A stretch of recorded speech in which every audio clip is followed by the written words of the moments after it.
જમવા જ બેઠી હશે, બીજું કઈ કરતી નહીં હોય. જોજે તું. હેલો. અરે કેમ છો કાકી? અરે ભઈલું કેમ છે તું? બસ જો તમને યાદ કરું છું. હું પણ આ સગાઈ જોઈને તું એટલો યાદ આવ્યો ને. વે નાના છોકરાઓને ઘેરે છે તું. હું આ કરે કોના લગનમાં ગઈ ચેલી? અરે આપણી ઝીણી ખરી ને, ઝીણી, એના લગન છે. કોણ ઝીણી છે? આ પેલી બટકી? હા, પણ છોકરો તો છે ને 6 ફૂટનો છે. ઓહો, એટલે ગિલ્લી દંડાની જોડી લાગશે, બીજું શું. ત્યાં ઝીણીની માં તારાથી મોટી? મારથી નાની, હવે લગભગ કહું કેટલી 3 મણ જેટલી. તમે વજનનું પૂછો છો?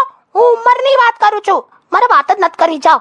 હારું અકળાઈશ નહીં. હા પણ ઓછું ખાજે અને કઈ ખૂટાડતી નહીં બધાને. મેં કીધું મારે વાત જ નથી કરવી. ચાલો. શું ચાલો? ક્યાં ચાલો? મારી સાસુ આવી ગઈ ઘરે. મેસેજ આવ્યો અત્યારે. વાવ, મમ્મી આવી? યા કઈથી આવી જાય છે? તું અહીંયા છે, હું અહીંયા છું, ચાવી આપણી પાસે છે, તા ઘૂસે છે ક્યાંથી? અરે આપણા ઘરની ચાવી છે એની પાસે, હવે હું આપી રાખું છું એને એક ચાવી. ઓકે.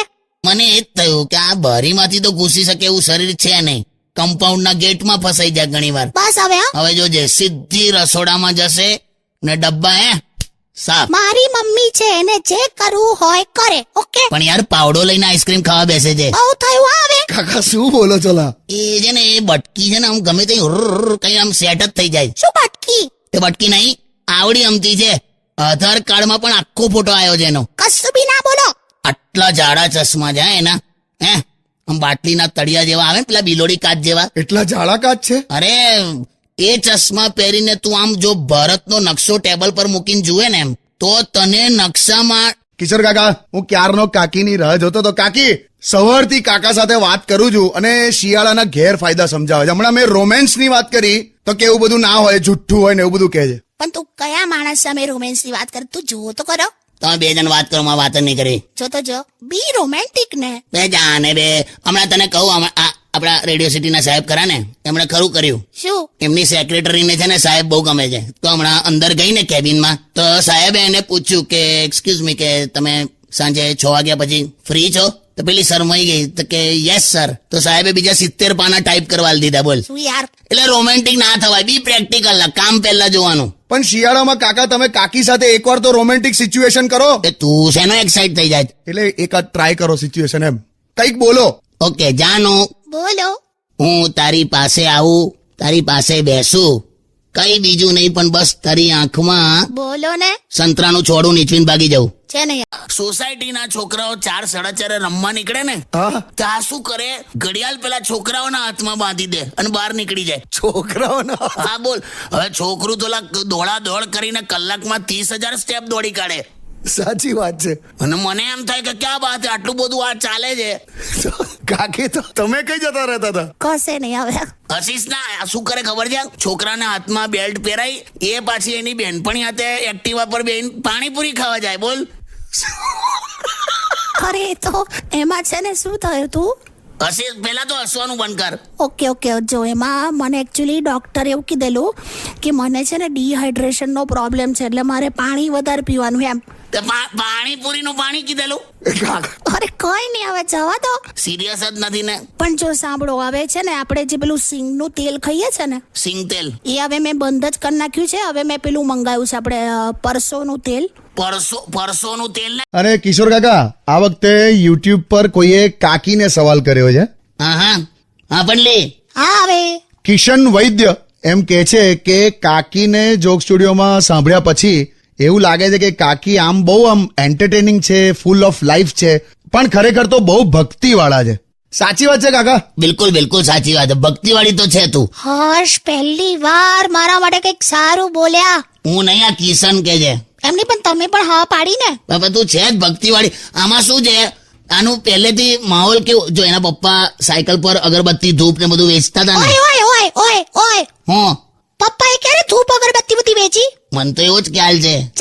જાઓ. અચ્છા, ના યા તારા પપ્પા પેલા પાનના ગલ્લા પર પેલી જે સૂતરી બાંધેલી હોય છે ને, સિગરેટ હળગાવવા માટે પેલી હળગતી સૂતરી, એ કઈ સૂતરી વેચતા હતા ને? તમે કોના પપ્પાની વાત કરો છો? તારા વળી. તમને ના ખબર હોય ને તો તમે શાંતિ રાખો. એટલે હું એવું કહેવા જો કેમ છો? ચલો, આ પોતે તમારી વેક્સિન આવી ગઈ. હું જય. અરે સાંભળો. હા. અરે યાર, મને એવું લાગે છે આપણા ઘરમાં ચોરી થઈ. ચોરી એટલે શું ચોરાઈ ગયું? અરે આમ કશું નહીં, મને છે ને એકચ્યુઅલી હું આ અંદરની રૂમમાં હતી ને હા, તો છે ને ચોર રસોડામાં ગયો અને મારી બનાવેલી કેક, પેલી તે કેક બનાવેલી તે હા મને લાગે છે એ છે ને કેક બધી ખાઈ ગયો. તારી બનાવેલી કેક ખાઈ ગયો ચોર. હા એટલે પછી એટલે શું કરું? એટલે ચોર માટે પોલીસ બોલાવું કે ડોક્ટર બોલાવું?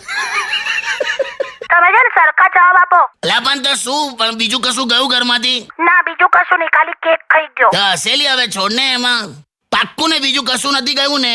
અરે કશું નથી ગયું મારી ઊંઘ સિવાય. તારી ઊંઘ સિવાય? બહુ ખોટી હોશિયારી ના મારશો, તમારી દરેક તકલીફોમાં હું જ હતી તમારી સાથે, ઓકે?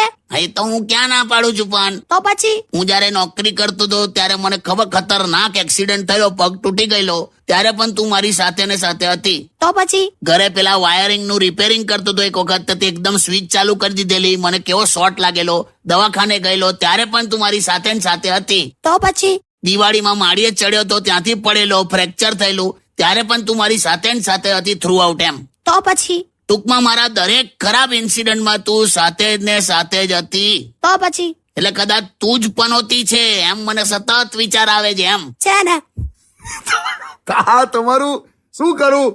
ના તું વિચાર એમ. ના મન નથી વિચાર, હું ચાલી હમણાં. અલા એમાં હું એમ ના ના બસ રડીલા તું ગીત વગાડ હવે. વગાડ હવે વગાડ. કાકી ઓકે.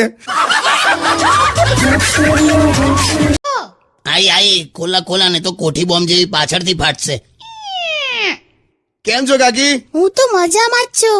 કેમ આવી લાલ બધું પહેરીને ફરે જ આવું? લાલ બ્લાઉઝ, લાલ સાડી ને તારામાં લોહી ઓછું છે? માણસમાં લોહી ઓછું હોય ત્યારે લાલ પહેરીને ફરે એવું હોય? એટલે ખાલી પૂછું છું. હવે સાંભળો, આપડા સોસાયટી વાળો વિનોદ ખરો ને, વિનોદ એ ગાંડો થઈ ગયો.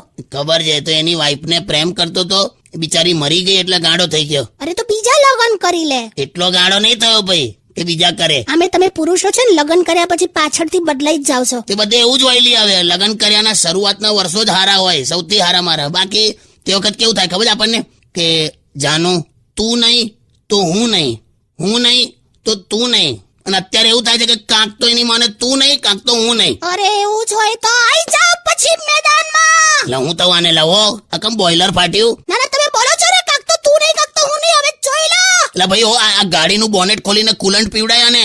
આટલા જાડા ચશ્મા જાય એના, હે આમ બાટલીના તળિયા જેવા આવે ને, પેલા બિલોડી કાચ જેવા. એટલા જાડા કાચ છે? અરે એ ચશ્મા પહેરીને તું આમ જો ભારતનો નકશો ટેબલ પર મૂકીને જુએ ને એમ, તો તને નકશામાં ટ્રાફિક ને ગાડીઓ ને સિગ્નલ ને લોકો બધું દેખાય. બસ હવે છે ને મારો વાત જ નથી કરી તમારી સાથે. એટલે એમાં શું ખોટું લગાડે છે? ચાલ આજે હું તને હક કરું. ચાલ આટલું બધું સંભળાવાનું ને પછી આઈને હક કરવાનું. એટલે આ સ્ટાઇલ છે, પાર્લિયામેન્ટ માંથી આવી છે. ઉંમર થયેલા હવે જીવન આખું છે ને, જીવન એ વન ડે મેચ જેવું જ છે. એટલે કેવું? જેમાં રન તો વધે પણ ઓવર ઘટે છે. એટલે આમ પૈસા વધે છે પણ ઉંમર ઘટે છે. એટલે રોજ સારા કર્મોના ચોગા છક્કા મારો, જેથી ઉપર બેસેલો અમ્પાયર તમને મોક્ષની ટ્રોફી આપે. વાહ કાકા વાહ, ક્યાં ફિલોસોફી મારી હે. એવું જ કરશે, કેમ કે એમને છે ને મને બહાર લઈને નથી જવી. બે ઘરે રહે છે, ગરમી તો જો. પણ ક્યાં છે હવે ગરમી? પેલું ઝાપટું જ પડી ગયું. તો ગરમી નથી તો હું લેવા આટલો બધો પાવડર લગાડીને ફરે? જો આજે થોડોક વધારે લગાઈ ગયો. જોને પણ કોક બિલાડીએ લોટના ડબ્બા મોઢું માર્યું એવું લાગે. ચાલુ કર્યું. બધા ઘરે બેન મેચ જોજે ને યાર. પણ મને ક્રિકેટ નથી જોવી યાર, મારે બહાર જવું છે. તો તું બહાર જજે, જ્યાં જવું હોય ત્યાં જજે. ખાલી પેલો પીળો ડ્રેસ અને કાળી ઓઢણી ના પહેરતી. કેમ? ને તો જેસીબી આવ્યું એવું થઈ જશે, આખું ગામ ભેગું થશે. અરે હટ. દર વખતે આવું કરે જ બોલ. કોઈ દિવસ વેલ્યુ તો રાખો. છેલી છે. આમાં ગઈકાલ સપનું આવેલું. બોલ તારું. શું? ગઈકાલે મેં તને સપનામાં જોઈ એમ? શું જોયું? કે આપણે છે ને આમ સમુદ્રમાં છે, આમ એકદમ મોટું તોફાન આવ્યું અને હું સમુદ્રમાં પડી ગયો. હાય પછી ત્યાં મને બચાવી લીધો એમ. સાચે? હા, અને પછી તું એવું બોલી કે 7 જન્મ સુધી તમારો સાથ નિભાઈશ. અરે વાહ. પછી આ સાંભળીને હું ફરી સમુદ્રમાં કૂદી ગયો એમ. મને સહેજ પણ હસવું ના આવ્યું. ઓકે, તો તને ના જ આવે ને, પણ હું ક્યાં હસું છું? બહુ ખોટી હોશિયારી ના. હું સમજાવું છું, તારું દિલ છે ને, દિલ હા, એ બસના કંડક્ટર જેવું છે. એટલે કેવું? દરેક ને તું પણ આઈ જા, તું પણ આઈ જા, તું પણ આઈ જા. તો શું કરવાનું? છોકરીઓના દિલ અત્યારે નેતાઓના રાજીનામા જેવા થઈ ગયા છે. માંગે તો આપે જ નહીં યાર. ખોટી હોશિયારી ના મારી મારી હમું. પણ કાકા દર વખતે આપણે જ એપ્રોચ કરવાનું. કાકા એવું તો શું કરું કે છોકરી મને સામેથી બોલાવે. રિક્ષા ફેરવ. બે યાર તમે કઈ ની વાત કઈ લઈ આવો છો. સ્ટુડિયોમાં છે કાકી, તમે કઈ કહેતા હતા. અરે તું એમ કહેતી હતી કે વોટ્સએપ છે ને આપણને બહુ આગળ લઈ જાય. એવું કઈ રીતે? જો ને હું બસમાં આવતી હતી, મારે પાછલા સ્ટોપ પર ઉતરવાનું હતું, એના બદલે આગળ જતી રહી. હા, હા. એટલે તે જોક માર્યો એમ મારી સામે? અરે હું કશું બી કરું તમને નથી ગમતું. હાલી આવે